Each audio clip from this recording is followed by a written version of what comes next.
los levantan y nadie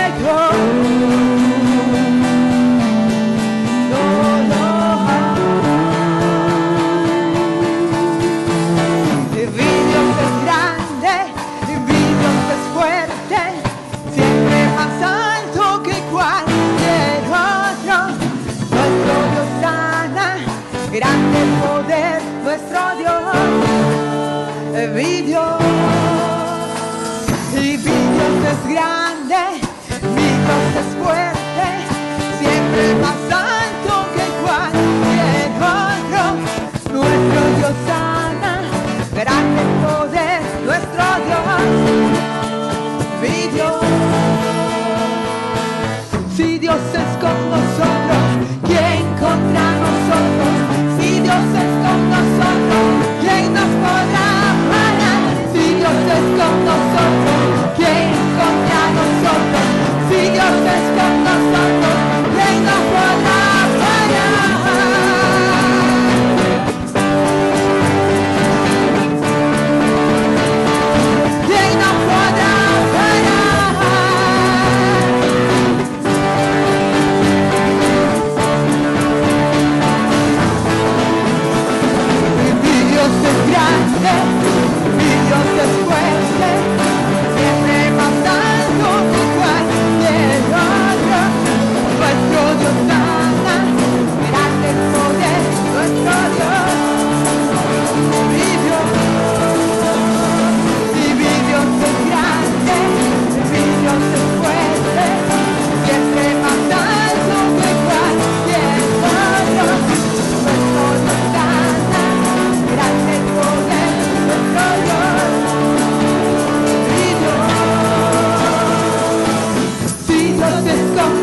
quiero animarle a ir a la carta a los Filipenses, carta escrita por Pablo a la iglesia de Filipo.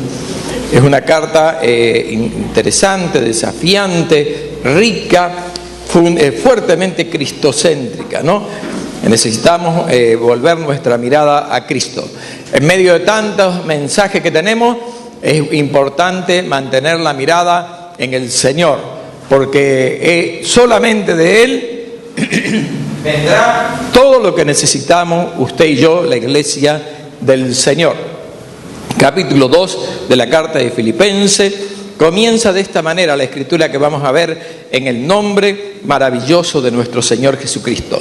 Pablo le dice a los hermanos que están en esta iglesia: por tanto, si hay alguna consolación en Cristo, si algún consuelo de amor, si alguna comunión del Espíritu, si algún afecto entrañable, si alguna misericordia. Pablo presenta, ¿no es cierto?, un abanico de situaciones y de opciones que él está esperando en el pueblo de Dios. Me gusta lo que dice la nueva versión internacional sobre el mismo pasaje. Dice: por tanto, si sienten, le dice a la iglesia, algún estímulo en su unión con Cristo, algún consuelo en su amor, algún compañerismo en el Espíritu, algún afecto entrañable. Está hablando de cosas que tienen que estar en el pueblo de Dios, que indefectiblemente tienen que estar en medio de nosotros. Esta palabra escrita hace muchos años para la iglesia de Filipo es una palabra para con nosotros en este tiempo. Y dice Pablo, por la obra del Espíritu Santo, si esas cosas están en ustedes, si verdaderamente hay un estímulo, si nos sentimos bien por estar unidos con Cristo, porque el hecho de que Cristo haya venido a nosotros tiene que producir estas cosas en nosotros. Sin Cristo no está en nosotros. Todo esto no se dará. Usted y yo no podemos tener todo esto por esfuerzo humano. No es por el tiempo que estoy en la iglesia, no es por los años que hace que ingresé a una iglesia evangélica, no es porque soy parte de repente un cuerpo de diácono, un cuerpo ministerial, y mire, perdóneme, ni siquiera porque tenga credencial, es porque hemos nacido de nuevo. Porque la verdad que alguien puede llegar a tener credencial sin nacer de nuevo, ¿no? Es una lástima, pero sucede en cualquier estructura. Entonces dice que si hay alguna consolación en Cristo, algún consuelo de amor, ¿de dónde vendrá un consuelo de amor si no es de Cristo? A través del Espíritu Santo. No es por la obra natural el abrazo humano o de las actitudes humanas y de aquellas cosas que cualquiera podemos hacer. Dice, si alguna comunión del Espíritu, y si algún afecto entrañable, si alguna misericordia. Mire, deberíamos quedarnos mucho tiempo en ese solo versículo. Eso habla de la profundidad de la comunión que tiene que haber en el cuerpo de la iglesia. Si eso no hubiera, tenemos que pensar seriamente si somos del cuerpo de la iglesia. De repente estamos dentro de una congregación, pero no somos del cuerpo. Simplemente estamos, simplemente asistimos, simplemente no. Es el único lugar que domingo a la mañana podemos ir y no cuesta nada, ¿no? Entonces, bueno, y todavía puedo salir bendecido. Entonces, estas cosas tienen que estar. Pablo les dice a estos hermanos que amaba tanto: completad mi gozo. Si todo esto está en ustedes, es lo que espero, es lo que anhelo, es lo que debería ser, no puede ser de otra manera. Completen mi gozo sintiendo lo mismo, teniendo el mismo amor, unánime, sintiendo la misma cosa. Dice, coronen todo lo que siento. El apóstol está esperando que haya eso en la iglesia. Y cualquier predicador, pastor, va a esperar que haya esto. Pero fundamentalmente Dios espera que haya esto en la iglesia del Señor. No es un deseo caprichoso de Pablo como predicador, como apóstol, sino que es el deseo de Dios. Dice en la otra versión, llénenme de alegría, teniendo un mismo parecer, un mismo amor, unidos en alma y pensamiento. ¿Qué está hablando? De unidad, ¿no? De aquello que dice la Escritura, que si estamos juntos, reunidos, en armonía, ¿no? Hay muchísimas expresiones a través del relato bíblico que uno puede encontrar que hay un desafío de mantenernos en cierto nivel. No es solo amuchar personas, no es solo amontonar personas, no es solo pasar a ser un registro de miembros de una congregación y que algunos consideran con derechos. No habla de eso. Está hablando de estar en un nivel del Espíritu. La semana pasada hablábamos que justamente como parte de aquel proceso de formación, de edificación en la iglesia, tenemos que llegar a la altura de aquel varón perfecto, ¿verdad? Estábamos viendo en la carta a los Efesios. Bueno, de alguna manera Pablo dice otras cosas que están muy bien unidas por el Espíritu de lo que espera que haya en la congregación. Llénenme de alegría, teniendo un mismo parecer, un mismo amor, unidos en alma y pensamiento. ¿Sabe? Le está dando principios, valores, criterios que son importantísimos. Si uno va al Antiguo Testamento, hubo parte de un pueblo que tuvo estas cosas y aplicó estos principios para el mal y estaban logrando lo que querían. ¿Se acuerdan los que edificaron la Torre de Babel? A pesar que no eran de Dios, tenían estos principios y eso le dio la fuerza para edificar esa torre. ¿Cuánto más tiene que estar en el pueblo de Dios? Si fueron capaces de tenerlo aquella gente que no conocía a Dios y que sabía que estaba haciendo algo contra la voluntad de Dios, Dios le había dicho: espárzanse sobre la faz de la tierra. Y ellos dijeron: no, juntémonos, hagámonos un nombre, hagamos una gran torre. Es el espíritu de Babel, que hasta está a veces en las congregaciones, ¿no? Quiero ser sincero. A veces hay personas que viven por el nombre de la congregación, viven por el nombre de un lugar. No se dan cuenta que somos parte del reino de los cielos. No se dan cuenta que hay un llamamiento superior. Hay personas que creen que ellos son importantes en el seno de la iglesia. No, esto es un cuerpo. Cualquier cuerpo humano, si nos sacan un pedazo, nos afecta. Aunque le saquen la uña al dedo chico, ¿no? Del pie, usted va a andar renguiendo, va a andar mal. Entonces, somos un cuerpo. El corazón será muy importante, pero no es el único, sino que hace un corazón suelto por ahí latiendo solo, no sirve para nada.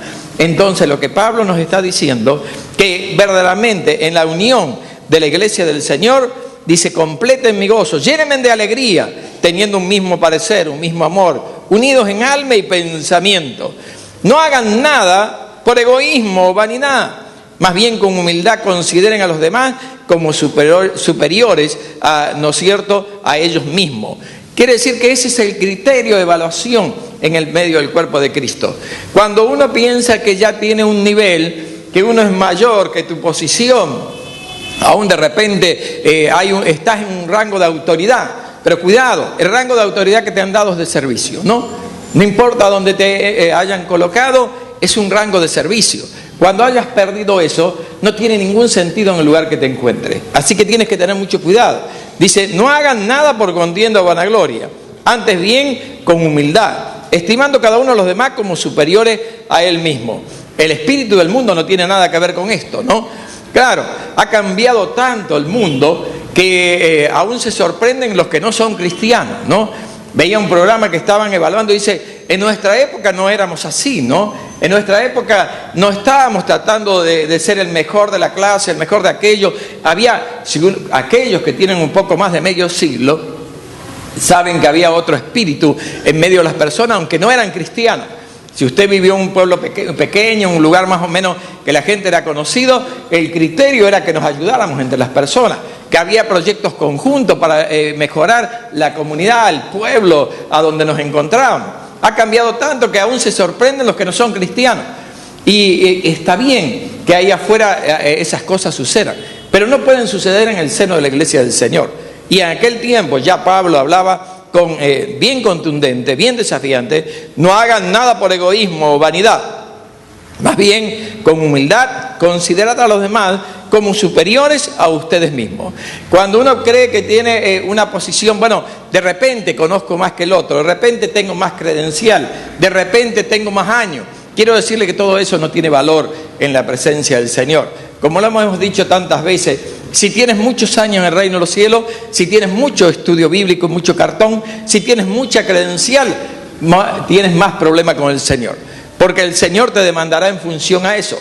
Tienes luz, ¿y por qué haces lo que haces? ¿Por qué te comportas como te comportas? ¿Por qué todavía no has terminado de cambiar? ¿Por qué todavía en ti hay cosas que son de la carne? Cosas que deberías haber desarraigado hace tiempo y no lo desarraigas. Entonces, los años, el conocimiento, los reconocimientos, ¿no es cierto?, institucionales, simplemente traen más demandas sobre nosotros. Entonces, Pablo, que tenía ya un buen caminar aquí, a esta altura, tenía claro la demanda de parte de Dios, ¿no es cierto? Dice, no mirando cada uno por lo suyo propio, sino cada cual también por lo del otro. Quiere decir que el criterio en el reino es pensar qué es bueno para el otro, no qué es bueno para mí. Quiere decir que de repente uno quiere tal cosa, bueno, esto que quiero para mí es lo que debe necesitar el otro, es lo que necesita el otro. Bríndele oportunidad a los demás, aún dentro de los ministerios de la iglesia. No se enquiste en algo en un ministerio de la iglesia. No crea que porque usted llegó primero a un ministerio de la congregación, usted tiene derecho sobre los demás. Nadie le ha otorgado ese derecho, ni el Señor se lo ha otorgado. Quiere decir que camine de acuerdo al concepto de Dios. Porque todo lo que no tenga que ver con el concepto de Dios crea un problema en el cuerpo de la iglesia, como crea un problema en nuestro cuerpo. Los que en algún momento han vivido la dura experiencia de tener alguna célula cancerosa en su cuerpo, es una célula que deja de hacer lo que tiene que hacer, se descontrola y entra a multiplicarse fuera de control y afecta al resto. Bueno, así es un hermano o un pseudo hermano en medio de la iglesia, o cualquier persona o ministerio que quiera hacer algo sin el consejo de la palabra de Dios, que crea problemas, afecta, destruye, perturba, no ayuda a lo que queremos lograr. Entonces Pablo nos desafía como iglesia a todos. Acá nadie queda fuera. No es que solamente es para los miembros, no es solamente para los nuevos, no es solamente para los que están en determinados servicios, es para todos. La palabra de Dios no hace acepción de personas. No importa si usted es pastor, si usted es profeta, apóstol, lo que fuera. Dios tiene un solo plan. Dios trabaja con la iglesia. Posiblemente en un tiempo predicaremos sobre la iglesia. No hay otra cosa que Dios ha establecido sobre la tierra. Solamente la iglesia. Y es lo que viene a buscar la iglesia. Todo lo que quiere crecer aislado de la iglesia, fuera de la iglesia, no tiene, está bien, de repente son salvos y van a ser salvos muchos de ellos, pero no tiene que ver con el plan de Dios. El plan de Dios es la iglesia. Y Dios lo estableció así, no lo va a cambiar. Nosotros podemos tener 1000 ideas, proponerle a Dios un montón de cosas, pero Dios viene a buscar a su iglesia. Si usted encuentra otro versículo que dice algo diferente, le agradecería que me lo traiga. Dios establece su iglesia sobre la faz de la tierra. Él dice que las puertas del Hades no prevalecerán ante la iglesia. No ante los ministerios, no dice ante los apóstoles, no dice ante los profetas, no dice ante los evangelistas, no dice ante los pastores, no dice eso, dice ante la iglesia. Por eso usted es la iglesia, usted es importantísimo para el reino de los cielos. Usted es la iglesia del Señor. Y usted tiene que vivir como la iglesia del Señor. Tiene que comportarse como la iglesia del Señor. En el culto nomás, no. Poniendo cara de santo los domingos a la mañana, no. Es todos los días, todas las horas, en todo tiempo, en todo lugar. Entonces, esa es la demanda del Señor. Vivir de una manera que traigamos gloria y honra a Él. Y dice Pablo, esto completa mi gozo, me llena de alegría si ustedes lo hacen. Y es la actitud correcta de cualquier pastor, de cualquier líder, ¿no es cierto?, que tenga un rebaño que llevar adelante. Es lo que esperamos cada uno de las personas que discipulamos. Dice entonces que no miremos, ¿no es cierto?, dice cada uno debe velar no solo por sus propios intereses, sino también por los intereses de los demás. Haya, dice el versículo 5, pues en vosotros este sentir que hubo también en Cristo Jesús. Si a usted le gusta un título para la prédica, yo no tengo la actitud de poner títulos a la prédica por la manera que predico. Entonces, este título, si quiere, puede ponerlo. Haya este sentir, ¿no es cierto?, como dice el versículo 5, que hubo también en Cristo Jesús. Haya pues en vosotros, en cada uno de nosotros. Que pongamos la mirada en el Señor. Hemos tenido una generación, el siglo que pasó, nos saturaron de libros de liderazgo y de todo esto, pero mucho consejo humano. Ponga la mirada de nuevo en el Señor. Si la iglesia va a ser victoriosa aquí, en el África, ¿no es cierto?, en la India, en la China, en Europa, es en el Señor. No es por el liderazgo humano. El liderazgo humano puede pulir la organización, puede ayudarnos a hacer muchas cosas, pero eso nunca hará retroceder al reino de las tinieblas. Eso nunca convertirá a una persona. Usted puede tener muy buenos programas, muy impactantes al ojo del hombre, pero eso no convierte a nadie.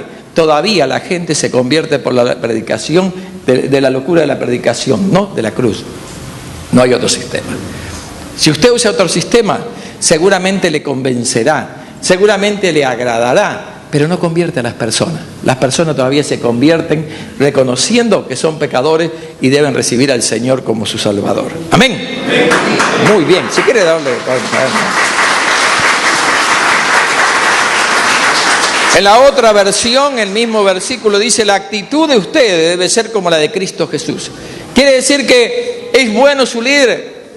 Qué bien que le toca un líder que es bueno, sea en el discipulado, sea en el mentoreo, sea en el instituto bíblico, en el lugar donde usted se encuentre. Qué bueno, disfrute de que tiene un buen maestro, un buen líder. Pero la verdad que la mirada tiene que estar en Cristo.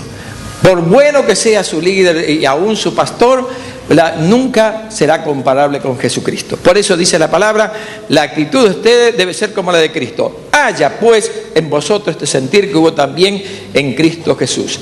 Y ahora vamos a ver los versículos que nos quedan en esta mañana. 6 versículos que tiran por tierra todo argumento humano, que tiran por tierra todo consejo de aquellos que en este siglo que hemos pasado trataron de llevarnos a una exitomanía, ¿no? El tema del éxito, el tema del reconocimiento, el tema de los grandes titulares, el tema de las grandes plataformas. ¿Sabe?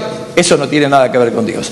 Dios tiene otro tipo de criterios, se mueve de otra manera, y dice la palabra, la cual no cambiará, el cual dice, hablando de mi amado Señor Jesucristo, siendo en forma de Dios, no estimó el ser igual a Dios como cosa a que aferrarse. ¿Sabe? Cuando allá en la eternidad dijo: ¿y quién irá, no? ¿Y quién irá? Bueno, tenía que venir mi Señor Jesucristo. Él estaba en la gloria, toda una eternidad en la gloria con el Padre. Ellos, ¿no es cierto?, crearon los cielos y la tierra. Ellos le dieron vida al hombre, hicieron todo lo que usted conoce y va a descubrir todavía en los años que le quedan. Y en determinado momento, Él podría haber dicho: ¿cómo voy a dejar todo esto para bajar a la tierra y ser un simple humano? Vivir en el cuerpo de un simple humano. Sin embargo, el Señor dice que estuvo dispuesto, dice, a despojarse de todo eso. Dice que siendo en forma de Dios, no estimó el ser igual a Dios, al Padre, como cosa que aferrarse. ¿Qué es lo que te estás aferrando en este tiempo? Él dejó la posición de estar en la presencia del Padre, sentado a la diestra, teniendo todo poder y toda autoridad. Y vino y nació como cualquiera de nosotros en el vientre de su madre. Y que creció como cualquiera de nosotros, cayéndose, golpeándose, aprendiendo a dar los primeros pasos, aprendiendo a hablar, aprendiendo su cultura, ayudándole a trabajar a su padre ahí en la carpintería y tantas cosas, igual que nosotros, habiendo sido el Hijo de Dios. No dice que no se aferró a nada de eso, que siendo por naturaleza Dios, no consideró el ser igual a Dios como algo a qué aferrarse. ¿Qué cosa te estás aferrando? A veces nos aferramos a los títulos del mundo, a lo que éramos antes, a lo que de repente en la economía, en la política, en la educación, no sé dónde, tuvimos algún reconocimiento. Y a veces lo sacamos a relucir, lo lustramos, ¿no? Y soy tal cosa, o logré tal punto y llegué ahí. Mira, nada de lo que somos en Dios tiene que ver con lo anterior. Pablo decía las cosas, que todas las cosas viejas pasaron, ¿no? Y aquí son todas hechas nuevas. Quiere decir de que cuidado con todavía seguir valorando lo antiguo. Cuidado con pensar que mi éxito y también tus cartones y todo lo que tengamos y nombres familiares, algunos tienen nombres y apellidos que no representan parte de la historia de nuestras naciones. Nada de eso tiene importancia en Dios. Nada de eso tiene importancia en Dios. Dice la Escritura que entonces Él no consideró nada de todo esto como algo a qué aferrarse, y sino que se despojó a sí mismo, tomando forma de siervo, hecho semejante a los hombres. ¿Sabe? Hay una gran diferencia estar en la gloria y ser Dios y ser una persona que camina en esta tierra. Como lo pudimos ver permanentemente en la Escritura, Él tuvo hambre, tuvo frío, fue perseguido, golpeado, pasó por todo tipo de situación. Ninguno de nosotros hemos pasado todo lo que Él pasó.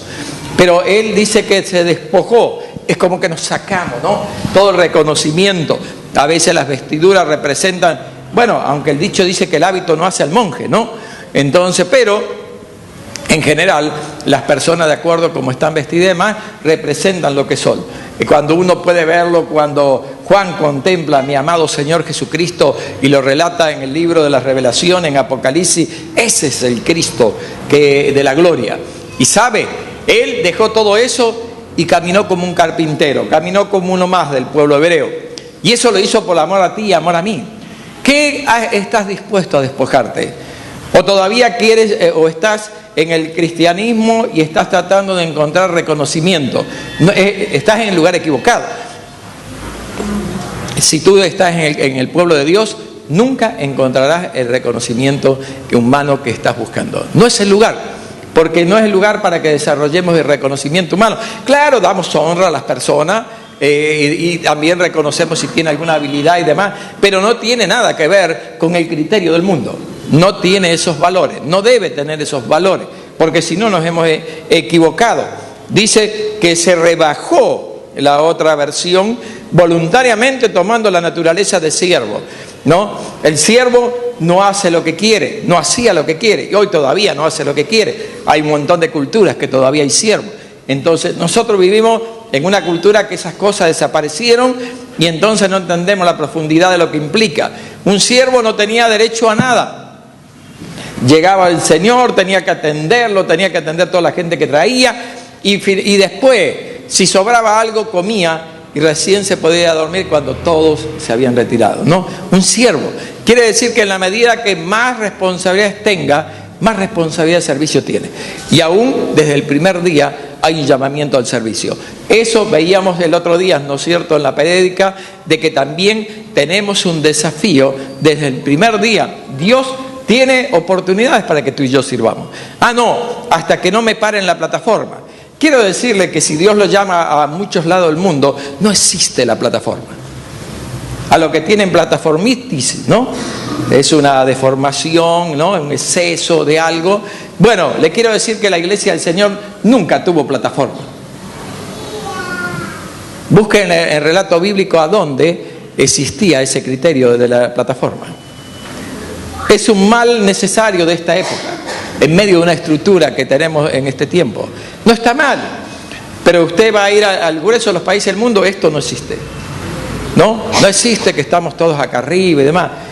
Donde hay 15, 20 personas, no hay lugar para todo esto. Esto existe donde tenemos libertad, donde tenemos templos de la manera que tenemos en Latinoamérica y en algunos lados del mundo, un poco con algo de olor a extranjerizante, ¿no? Pero no podemos decir que es bíblico, es extra bíblico. Toda la plataformitis tienes que renunciar a la plataformitis. Porque algunos creen que solo tienen el llamado para estar acá arriba. Y cuando Dios te lleve a otra nación, puede que nunca más encuentres una plataforma, ni encuentres todo un ministerio así.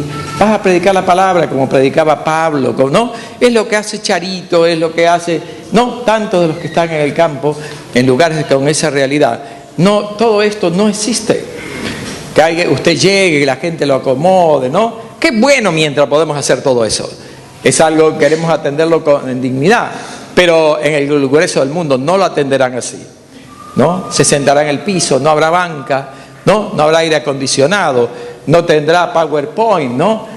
Uno a veces escucha a los chicos de los institutos bíblicos y ellos en sus criterios de evaluación, debería haber más tecnología, debería haber esto. Mire, la mayor parte del mundo es formada sin nada de todo eso. Y la gente sirve y obedece a Dios sin toda esa tecnología. Lo otro es chiche para entretener. Si usted va a obedecer la palabra sin ningún power y sin ninguna película y demás. Algunos creen que el aula es un lugar de recreación, ¿no? No es el aula cristiana. No es un lugar de recreación. Es un lugar para formarte, para que sirvas a Dios. Y si te ponemos todos los chiches, no quiere decir que vas a servir al Señor, ¿no? Entonces, es tener criterios que no tienen nada que ver con el reino. Mejoramos lo más que podemos en la educación cristiana y todo eso, estamos de acuerdo, apostamos por eso. Pero los que solo buscan eso, todavía no entendieron nada. Dice la Escritura, todavía no le ha amanecido.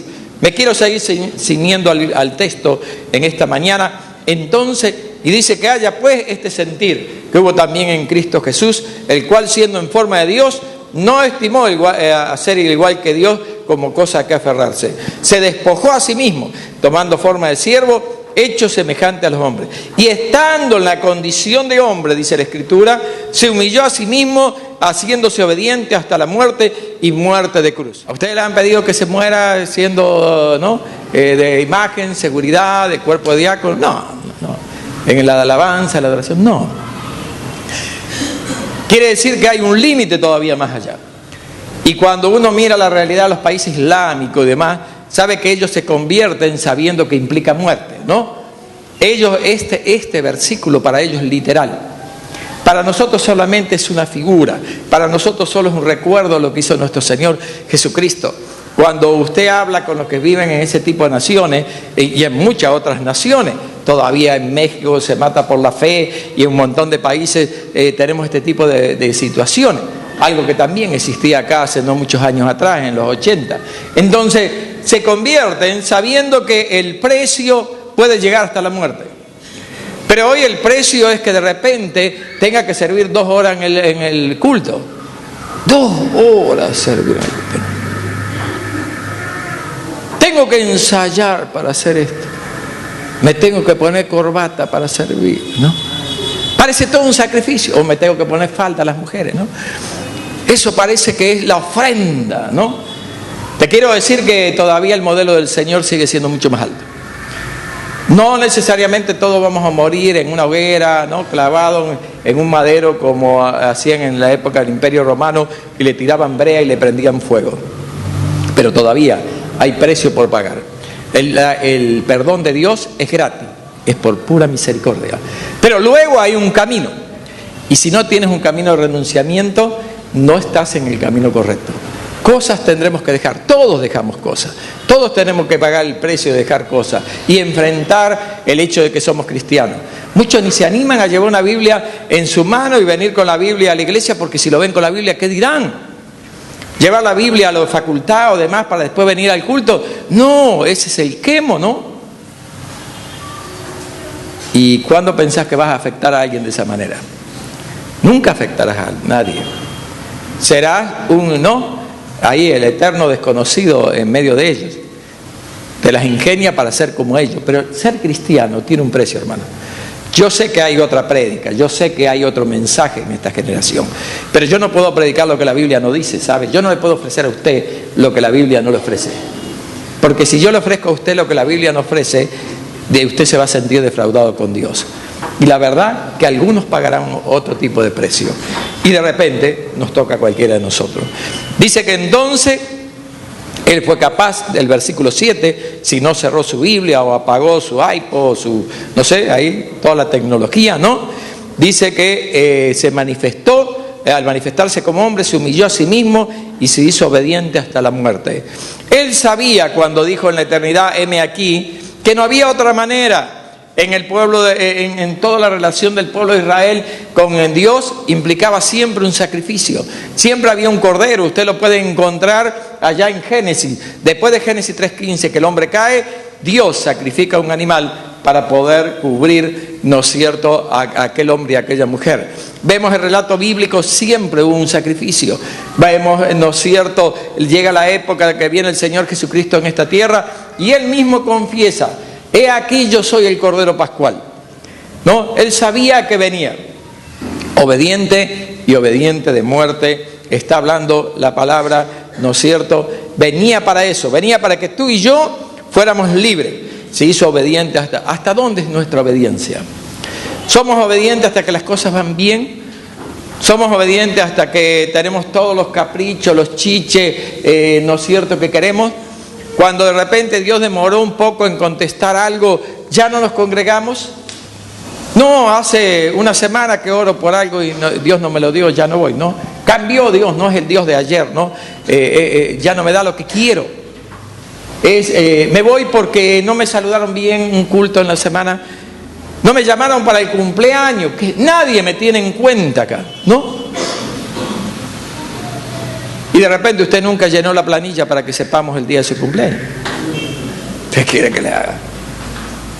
Hay gente que tiene 20 años en la iglesia y no quiere llenar la planilla, ¿no? Entonces se dará cuenta que no hay adivinos acá, ¿no? Entonces Pero aunque nadie nos saludara, aunque nadie nos tuviera en cuenta, aunque nadie nos visite cuando estamos enfermos, usted y yo no estamos acá por eso. Si usted está aquí por eso, se equivocó de lugar. Ojo, cuidado, no me entienda mal.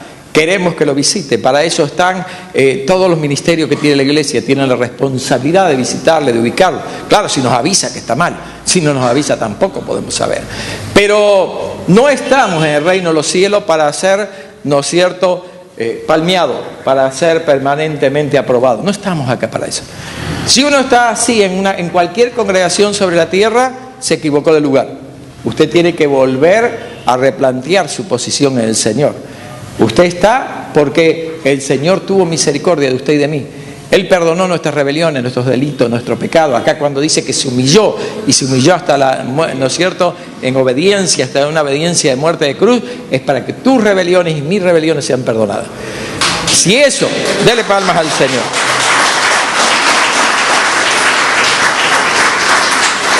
Si eso no es suficiente para ser fiel al Señor, ¿qué nos tendrá que dar el Señor? Tirarnos un adoquín de oro de las calles, ¿no es cierto?, de la Jerusalén celestial. Y claro, ¿con qué nos va a conformar si eso no es suficiente? Eso es la gran provisión de Dios para ti y para mí. No hay otra provisión. Lo otro es añadidura, dice la Escritura. Todo lo otro que pedimos y nos da es añadidura. Y qué bueno que a Él le place, le agrada bendecirnos, sanarnos, liberarnos. Qué bueno. Pero no, usted y yo no somos parte del reino de los cielos para poder cambiar el carro todos los años.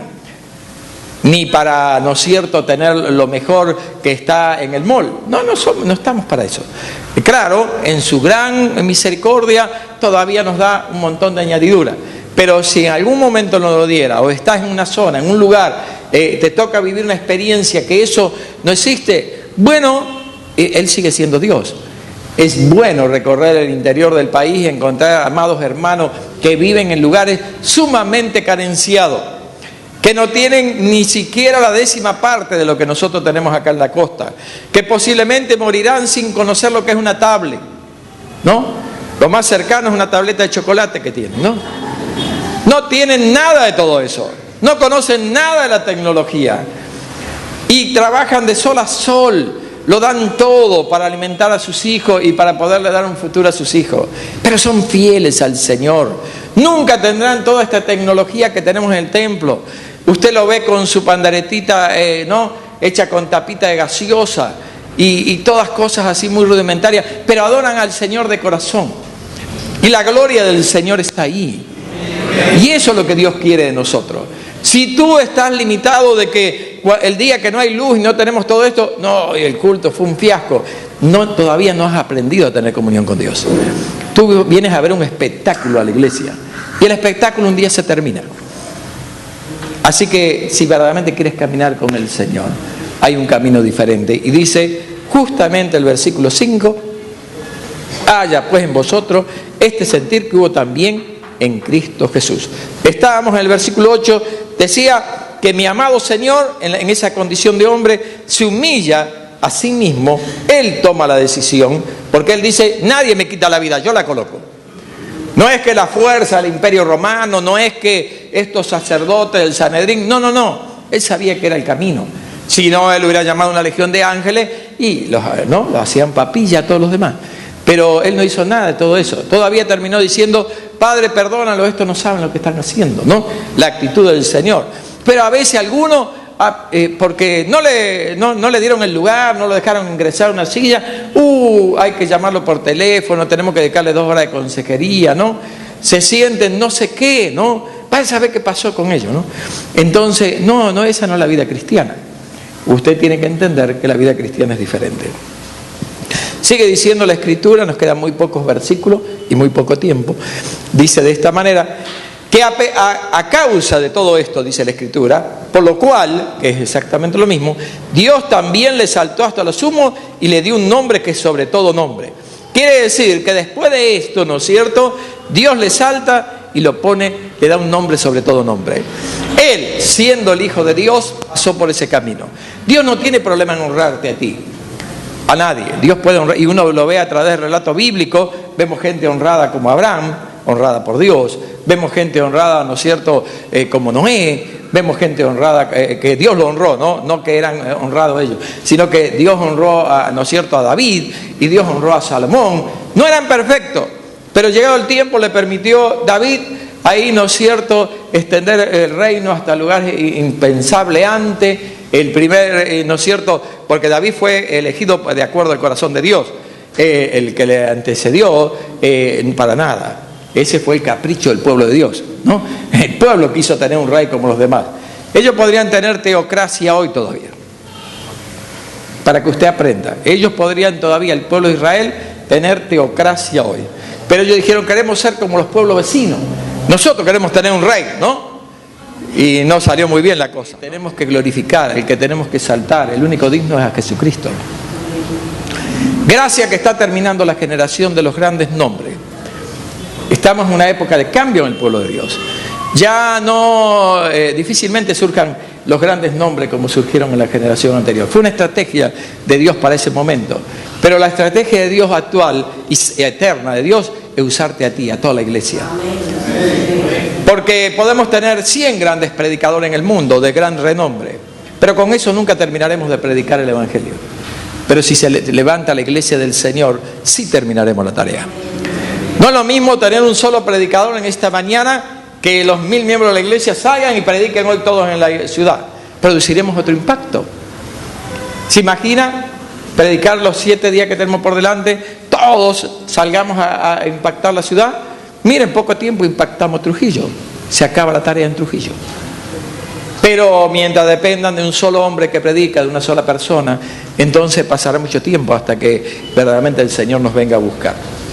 Dice la Escritura, entonces, que dado a la obediencia de mi amado Señor Jesucristo, por esto Dios lo exalta hasta lo sumo y le otorga el nombre que está sobre todo nombre. No hay otro nombre sobre él. Y sería ilógico querer poner el nombre nuestro arriba del Señor, ¿no? El nombre nuestro siempre tiene lo menos posible, lo menos visto, lo menos resaltado. Fórmese en esa escuela, Dios le honrará. Hay otras escuelas, usted elige la escuela, hay distintos caminos. Yo lo estoy tratando de llevar por el camino que tiene que ver con el corazón de Dios. Si usted quiere el otro camino, quiere que lo aplaudo, bueno, ese camino dice que usted tendrá lo que quiere en esta tierra, pero no hay en la eternidad, ¿no? Así que usted resuelve cuando quiere recibir. ¿Quiere recibir reconocimiento ahora o en la eternidad? No hay ni un amén, ¿no? Muy bien, seguimos. Dele palmas al Señor, por favor. Quiere decir que mi amado Cristo, está hablando acá la Escritura, y dice que para que en el nombre de Jesús se doble toda rodilla de los que están en los cielos, en la tierra y debajo de la tierra. Cuando habla ahí en los cielos, están todos los ángeles, ¿no es cierto? Todo se rinde ante la presencia del Señor. Le vemos en Apocalipsis llegar, ¿no es cierto?, al Cordero inmolado, al león de la tribu de Judá, y vemos las multitudes alabándole a Él y al Padre, ¿no es cierto? Pero habla que acá en la tierra, acá también tiene que haber soberanía del Señor.